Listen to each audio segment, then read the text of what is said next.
La historia del Santo Cáliz abarca un largo periplo de 14 siglos, desde su salida de Jerusalén hasta su llegada definitiva a Valencia.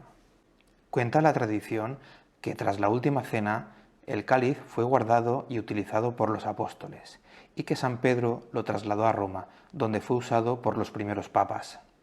Los relatos aragoneses explican que se mantuvo en Roma hasta el año 258.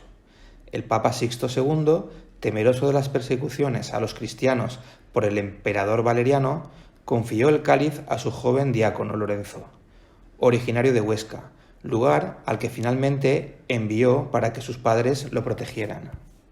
La tradición cuenta que el obispo de Huesca lo llevó en el siglo VIII a un santuario incrustado en la roca a 1300 metros de altitud, en Yebra de Basa, donde sería resguardado de la presencia musulmana. Las crónicas relatan que en 1044 llegó a Jaca y que años después, en 1071, el obispo de Jaca llevó el cáliz al monasterio de San Juan de la Peña, del que había sido monje antes.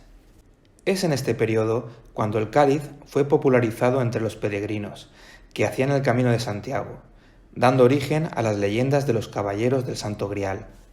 Durante la estancia en este monasterio, en el tránsito del siglo XI al XII, a la sagrada copa se le añadirían las asas, el pie y la rica decoración que luce en la actualidad. En 1399, el rey Martín el Humano lo llevó al Palacio de la Aljafería, en Zaragoza, quedando a partir de entonces custodiado por la Corona de Aragón. Tras una breve estancia en Barcelona, en 1424, el rey Alfons el Magnánim trasladó el cáliz a la capilla del Palacio Real de Valencia. Y en 1437, la reliquia, junto con otras del tesoro de la corona, fueron entregadas al cabildo de la catedral como garantía por un préstamo de 40.000 ducados de oro. Así, el rey pudo financiar sus campañas militares en Italia, y el Santo Cáliz ha permanecido, hasta hoy, en la SEO valenciana.